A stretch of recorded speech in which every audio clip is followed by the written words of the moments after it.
Okay, so I will go now to another place. Actually, in Mark 7, after we finish with that, so I just show you that, of course, Yeshua did not cancel many of the commandments of the Torah. I'm not saying he canceled many of the many of the commandments. They still stand. You know, like almost all the 10 commandments and many more. But also others are gone, because Yeshua gave us his commandments. And I will go now to one thing that Yeshua, for example, he did not just change, like I showed you a few examples in Matthew 5, he changed, but the commandments he changed, they still stand. Like do not murder, it still stands. But here in Mark 7, actually Yeshua said something that he did cancel even completely, one commandment. In Mark 7,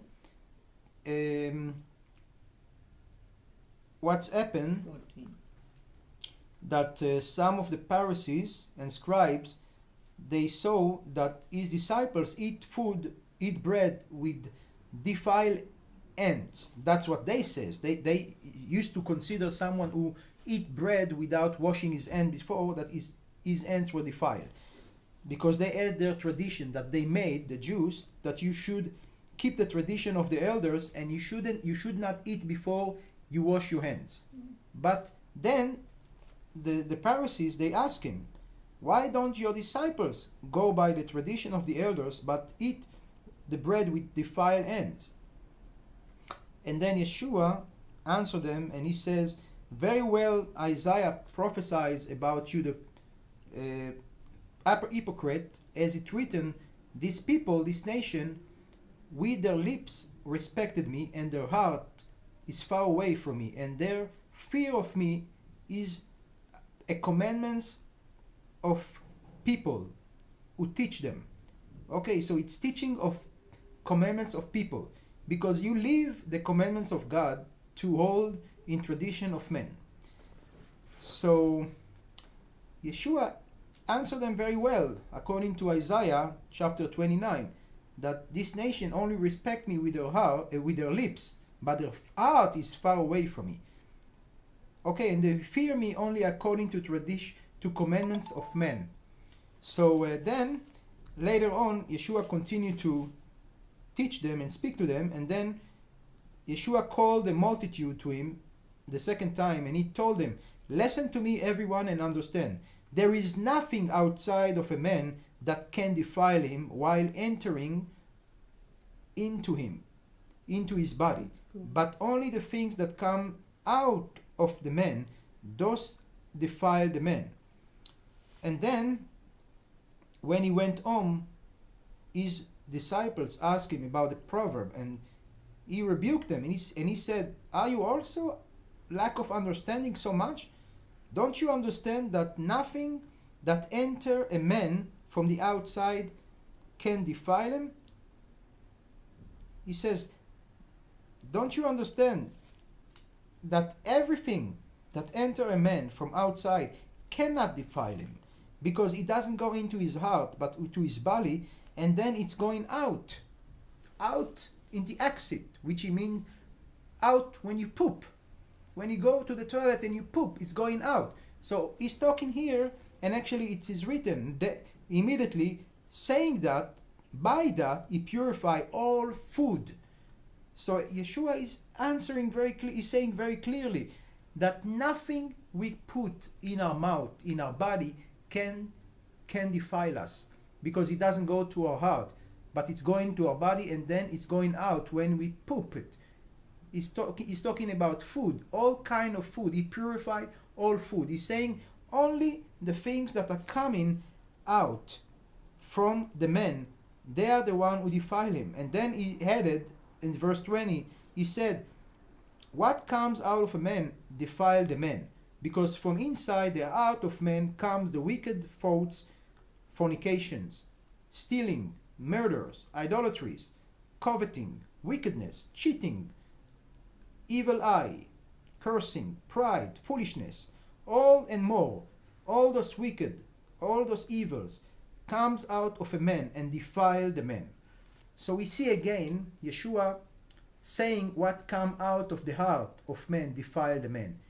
So he's showing us that what comes from our heart, what is in our heart, what we think, the evil thoughts that comes out and from our mouth by action, or not just from our mouth by verbally, by words, but also by actions, killing, stealing, all those things people do, sins. That's what defile the man, because they come out of the heart that is full of wicked thoughts, but not what come inside the heart defile the man. So Yeshua did cancel what?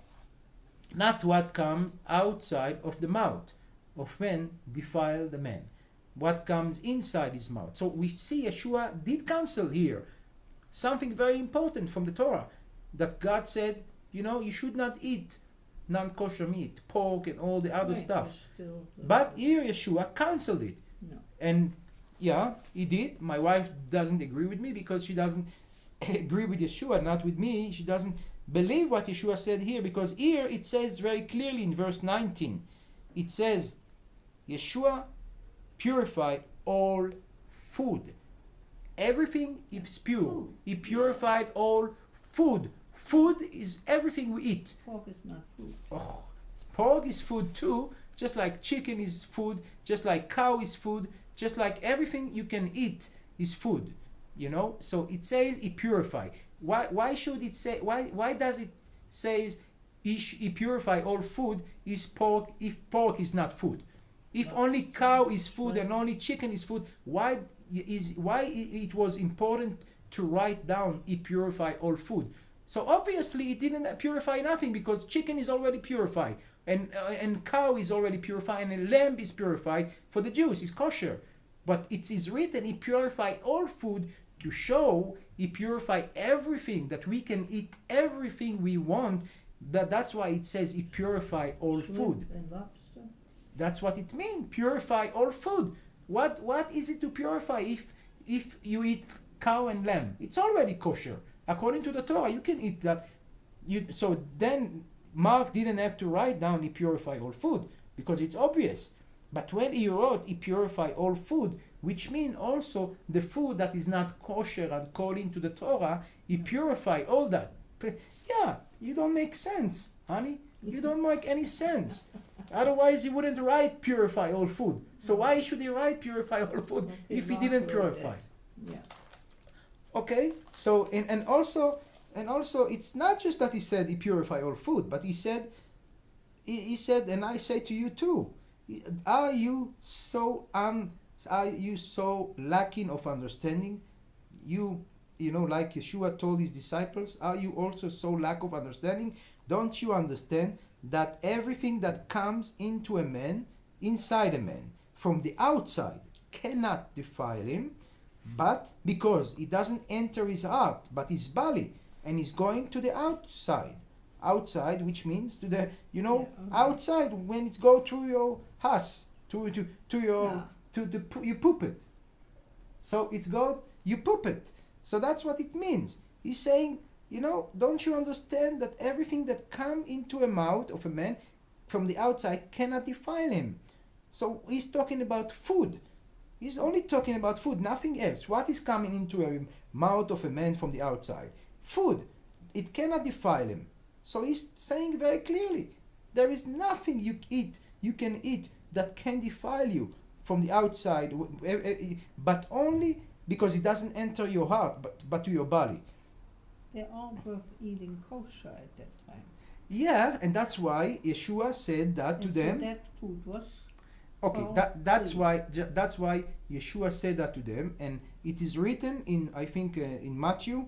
That's why they were shocked. The Pharisees, when they heard them saying that, they were shocked, because for them it was the first time in their life they heard something like that you can eat everything and you are not defiled, it's not a sin, and you are just okay with God. God, you did not sin. They were in shock. Why they were in shock? Because they understood. Yeshua told them, you can eat everything. If you eat everything, it will not defile you, because it doesn't enter your heart, but it's only enter your body, and it go out when you poop. So it doesn't make you defile.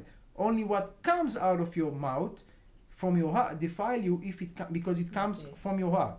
It's very obvious. It's very obvious, and only the blind and the foolish will not understand it. But it's very obvious because it's so clear. It cannot be more clear than that.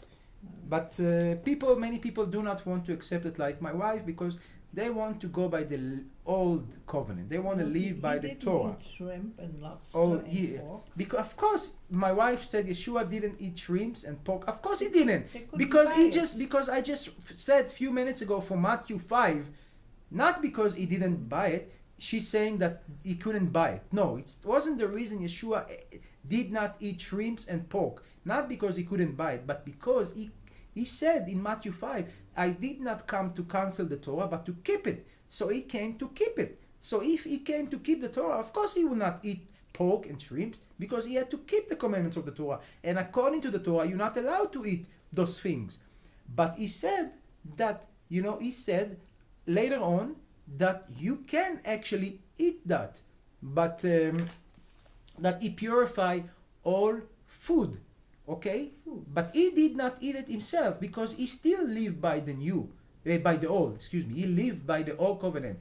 He lived according to the Torah of Moses. So he did not eat, but he gave his law. He gave his commandments. And according to his commandments and laws, you are allowed to, but he wasn't allowed to because he came to keep it. But he said, you are allowed to, but when you are allowed to, when the right time will come. And the right time came only when he made a new covenant. It's important to understand. When he made a new covenant, so then people were allowed, because he purified everything already before in his life. He made a new covenant. Now we are allowed to eat whatever we want. Okay? So, I will go to the next place. Another, Acts 10. It's also concerning the food. Act 10, that's the vision that Yeshua gave Peter.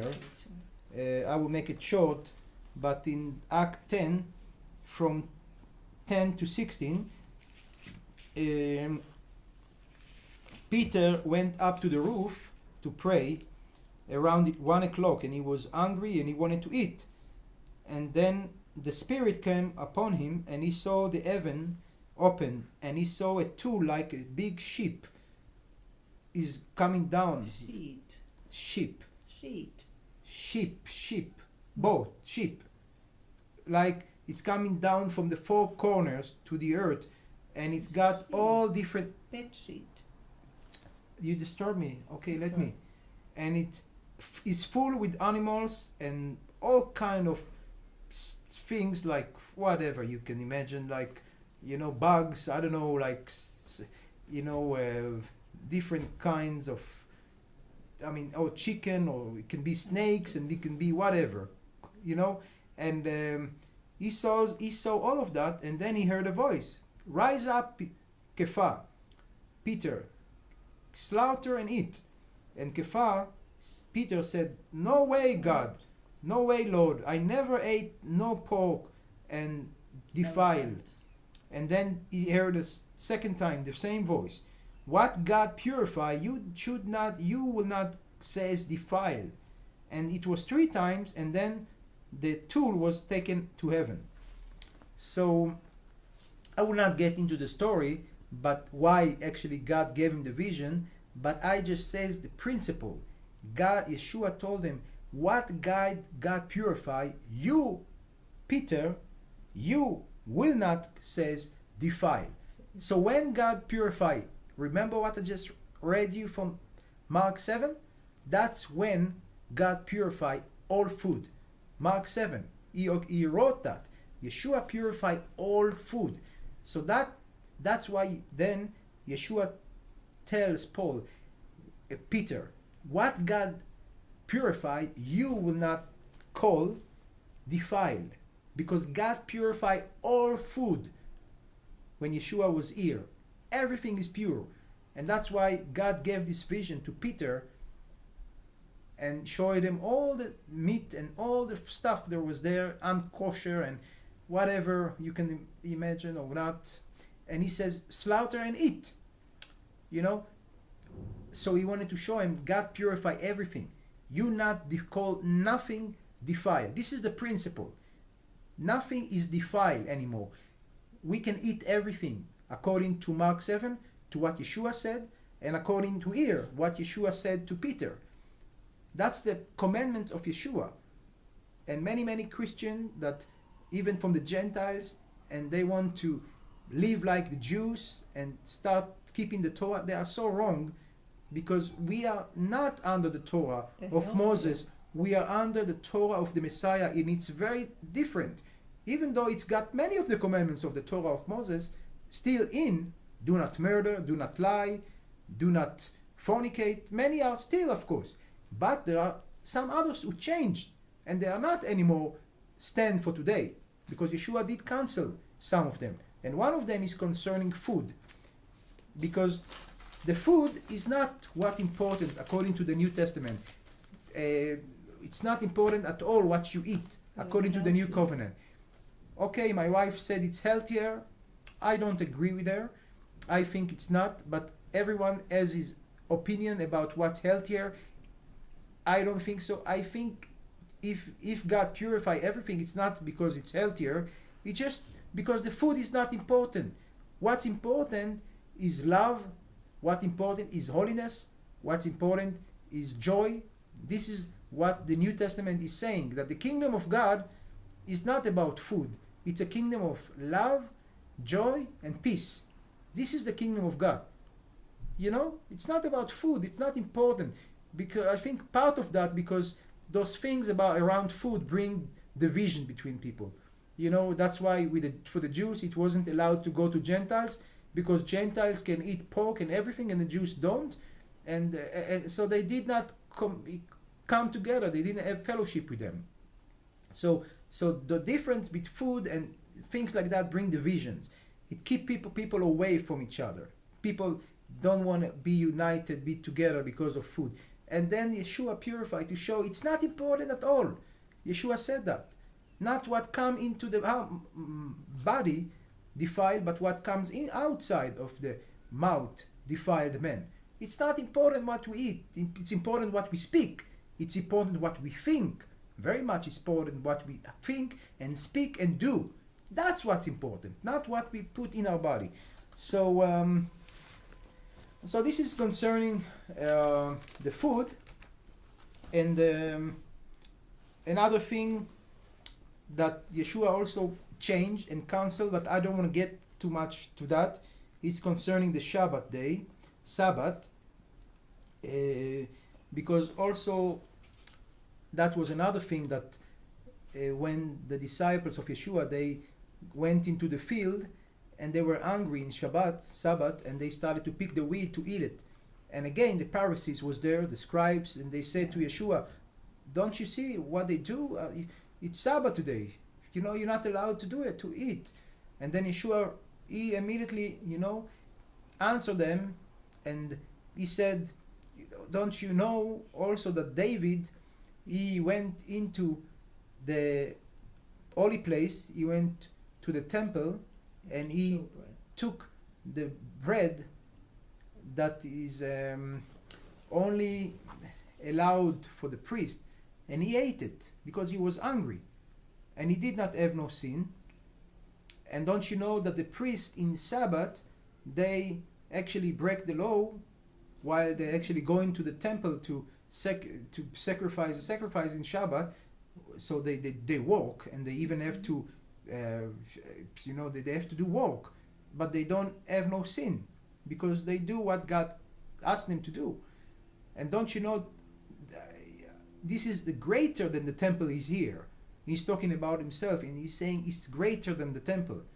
And they looked all the time to accuse Yeshua, the Pharisees, the scribes. Every time they wanted to accuse, to find something against him, a fault. But Yeshua answered them immediately and proved them that they were wrong. Because, when you are hungry, you can go and eat, take wheat, and take from, pick up in Shabbat and eat it. It's because you are hungry. You need to eat. That's not a sin. I think that I'm sure that for them, they took the example from the desert, because when the people of Israel were there and God commanded them, do not go in Sabbath and collect the manna bread. Do not go and take the manna, because you have 6 days manna, and the Sabbath day you shouldn't go and you should rest. So I'm sure they thought about that. So they thought, you shouldn't go in Sabbath and pick weeds, just like the people of Israel in the desert. But that's not the same, because then in the desert it was different. God told them directly, do not do it. But here, it's not the manna, and it's not, it's not the same time. God didn't say, nowhere in the Torah you're not allowed to pick weed from, outside in Sabbath. It says do not work. But to pick weeds when you are hungry, it's not work. You go out and you can eat, get some weeds to eat. It's not a work. It's not, and even if some people think it's work, some people might think it's a work. So, okay, they can think, but Yeshua answered very correctly just what I said. And then by saying that, actually Yeshua made a new commandment. And he said that the Son of Man is the Lord of the Sabbath. He said the Sabbath wasn't,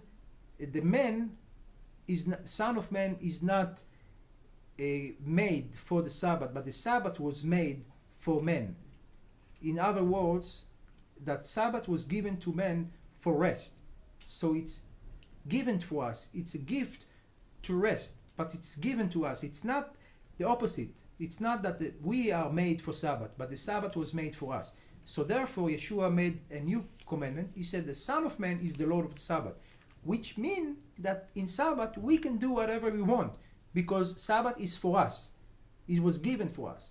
So you see, Yeshua canceled another thing concerning the Shabbat, just like he purified all food. He also, concerning the Sabbath, he said, in other words, we can do whatever we want in Sabbath because it was given to us. So he changed another thing. According to the Torah, he gave his commandments.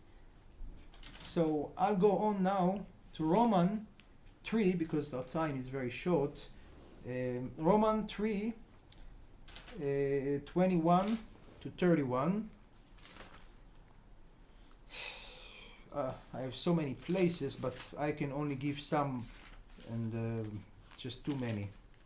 So Romans 3, from verse 21 to 31, it is written,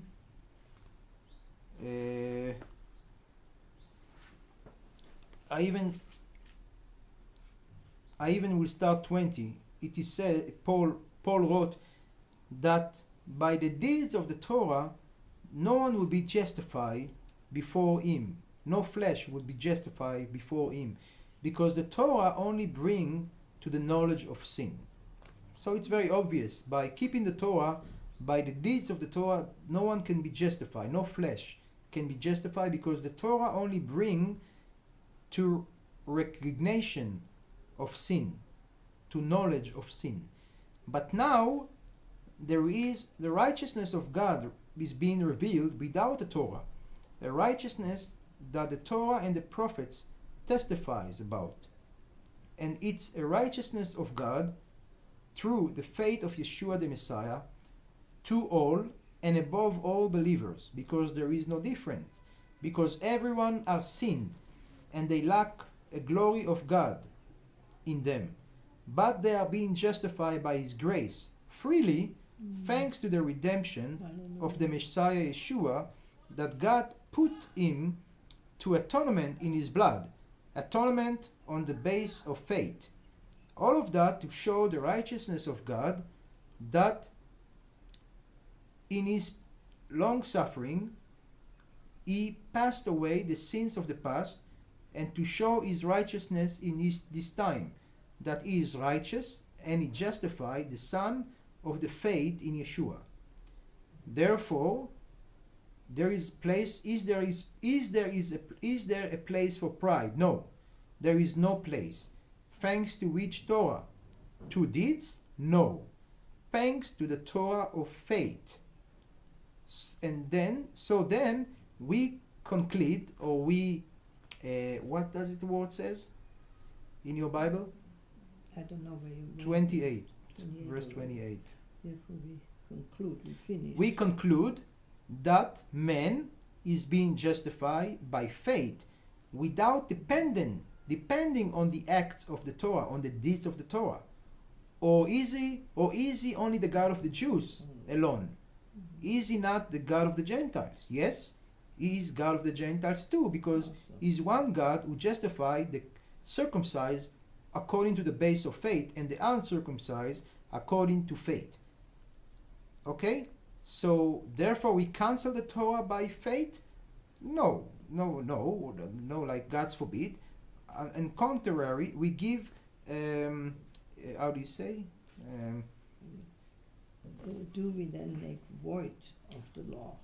Do we just put it away? Yeah, okay. So God forbid. yeah, okay, so we I mean, okay, it's a bit hard to understand Paul because it sounds like contradiction, you know, because from one end he's saying we are not living by the Torah, and then he's saying, do we cancel the Torah by faith? Oh no, but we have to understand what he means, because he's saying very obviously that we do not live by the deeds of the Torah, and no one can live, because no one can be justified according to the Torah, Yeah. because the Torah only brings us to recognition of sin. And he's talking in those verses about the righteousness of God without the Torah. So, you know, so therefore he's saying we living now not under the Torah, because we're living now by the righteousness of God. Without the Torah, by the righteousness that the Torah and the prophets testified about it, and it's this righteousness through the faith of Yeshua. So according to faith, by faith of Yeshua, we are being justified by and not by the Torah. Okay, that's what he's writing here. According to the redemption in the Messiah Yeshua through his blood, through the sacrifice, the atonement of Yeshua, by faith, in that we are being justified. So it's not according to the deeds of the Torah. That's what is written here, you know. And then in verse 28 he concludes, and he's saying that we conclude that the man being justified by faith without dependent on the deeds of the Torah. So he's saying that very clear. We conclude that man is being righteous or justified by faith. So we are being justified by faith without dependent on the deeds of the Torah. So he is saying we don't have to keep the Torah to live by the Torah to be righteous, because we are righteous according to faith in Yeshua. We are being justified according to faith in Yeshua, that we have forgiveness and redemption in his blood, and not according to the Torah, not according to deeds of the Torah. So that's why we have to understand it's important. And so yeah, it's right. yeah. So then when he's saying in 31, you know, so do we cancel the Torah by faith? No, you know, like God forbid. We do not, we give contrary to the Torah, you know. So he's saying we do not cancel the Torah, but which mean, I mean, it doesn't mean that we have to live under the Torah to be righteous, to be justified. We know we keep the Torah, but we, you know, because we keep the Torah of the Messiah, and the Torah of the Messiah conclude in it a lot of the commandments of the Torah of Moses too. But we are not under the Torah of Moses. We are under the Torah of the Messiah, and Paul is writing about that in other places. That what? It's enough. Okay, so I will finish now and continue another time. Yeah. So, shalom. Oh, let's see how long.